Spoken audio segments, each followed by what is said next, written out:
নতুন সরকার গঠিত হওয়ার পরে মানুষের মধ্যে যে একটা নতুন আশার সঞ্চার হয়েছে, এইবার একটা পরিবর্তন হচ্ছে। প্রতিদিন দেশে কিন্তু আবার ধর্ষণের ঘটনা বাড়তে শুরু করেছে। এমন ইস্যুগুলো নিয়ে হচ্ছে যেটা আপনি যা চাচ্ছেন ওই স্পিরিটকে আঘাত করছে। প্রতিদিন দেশে কিন্তু আবার ধর্ষণের ঘটনা বাড়তে শুরু করেছে এবং এটা নিয়ে কথা হচ্ছে। তো এই সবকিছু মিলে আপনি কি দেখেন? আসলে কি আমরা আইন শৃঙ্খলা পরিস্থিতি আবার পেছনের দিকে হাঁটতে শুরু করলো? এবং আরেকটি বিষয় আমরা লক্ষ্য করেছি যে আমাদের এখানে স্বরাষ্ট্রমন্ত্রী সালাউদ্দিন সাহেব বলেছেন যে রবিবারে, মানে আজকেই বলে, জুলাই নিহত পুলিশের তদন্তের বিষয়ে এখনো পর্যন্ত তিনি আসলে কোনো বক্তব্য দেন নাই। অথচ তার বক্তব্যের বিপরীতে নাহিদ ইসলাম একটি বিবৃতি ইস্যু করেছেন, বলেছেন যে করা যাবে না। এই সবকিছু মিলে আপনার কি মনে হচ্ছে আমাদের রাজনৈতিক পরিস্থিতি কালকে কোন দিকে যেতে পারে? মানে একসাথে কিন্তু আপনি ক্যানভাসটা অনেক বড় করে দিলেন। ক্যানভাসটা বড় মানে আমি পুরো দেশের একটা ছবি তুলে ধরার চেষ্টা আমি বলছি, যদিও বড় করেছেন, কিন্তু ক্যানভাসটা এক জায়গায় এনে একটা কথা বলা যায়। আমি কথাটা ওইরকম করে বলার চেষ্টা করবো। আমি মনে করি যে বড় কথা হলো কি, আপনি যা বললেন এইটা তো আমাদের জুলাই অভ্যুত্থানের লক্ষ্য ছিল আলটিমেটলি। আর আমি এরকমও বিশ্বাস করি যে আপনি যে আন্দোলনই করেন, যে অভ্যুত্থান করে, সবসময় লক্ষ্যটা থাকে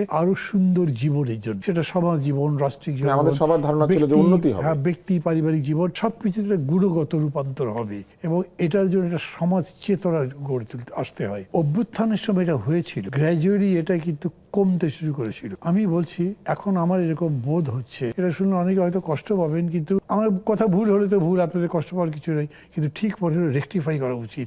সেটা হচ্ছে যে এই নির্বাচনের পরে, তারপরে নতুন সরকার গঠিত হওয়ার পরে মানুষের মধ্যে যে একটা নতুন আশার সঞ্চার হয়েছে, এইবার একটা পরিবর্তন হচ্ছে। এটা হওয়া উচিত ছিল। অর্থাৎ এত লড়াই করবার পরে ভোটের মাধ্যমে একটা গণতান্ত্রিক সরকার পেলাম। এই সরকার একটা গণতান্ত্রিক বাংলাদেশ, একটা মানবিক বাংলাদেশ, কল্যাণের বাংলাদেশ, আমি কল্যাণ রাষ্ট্র বলি, এরকম করবে। তাতে আপনি যতগুলো জিনিস চাইছেন একটা কাভার হতো, কিন্তু এটা হচ্ছে না। দেখেন ওই যে সেদিন বেরো না, রূপগঞ্জের একটা কারখানার গিয়ে চাঁদা চাওয়া হয়েছিল, তারপরে সেখানে গিয়ে হামলা ভাঙচুর লুটপাট, গিয়ে ওসির কাছে মামলা দিতে গেছে। সে বলেছে সারা বিএনপির প্রেসিডেন্টের নাম দেওয়া যাবে। উনি তাই নামটা পাচ্ছে, পেপারে পড়েছেন নিশ্চয়ই। এইটা আমি মনে করি কি প্রায় বাংলাদেশের সমস্ত থানার চেহারা একই রকম, চরিত্র একই রকম হয়েছে। পুলিশের মেজর এমন কোনো চেঞ্জটা হয়নি। এইখানে গণচেতনার বিষয়টা ছিল। এবং এরকম সময় একটা হয়, গভর্নমেন্ট যদি ভুল করে, এখন পর্যন্ত গভর্নমেন্টের অ্যাটিটিউড নেগেটিভ না, তারা পজিটিভ কথা বলতে চেষ্টা করছে।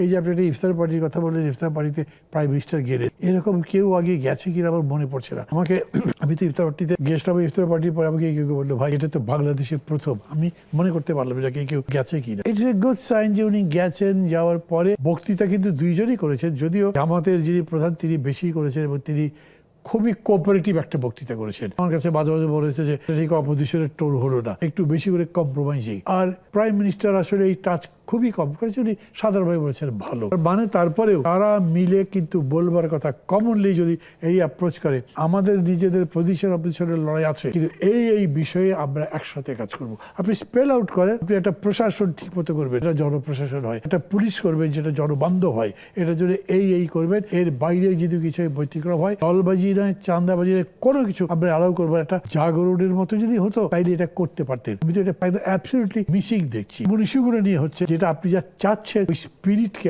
আঘাত করছে। আমি বুঝেও যেন বুঝছি না এবং সেটা রিপ্লাই দেওয়ার চেষ্টা করছি না। এটা একটা অশনি সংকেত আমি মনে করি। এখন তো মানে কেবল শুরু করলাম, এত কড়া করে বলবার হয়তো দরকার নেই, কিন্তু এখন সজাগ হতে হবে, সেটা খুব তীক্ষ্ণভাবেই বলা দরকার। এখনই যদি হতে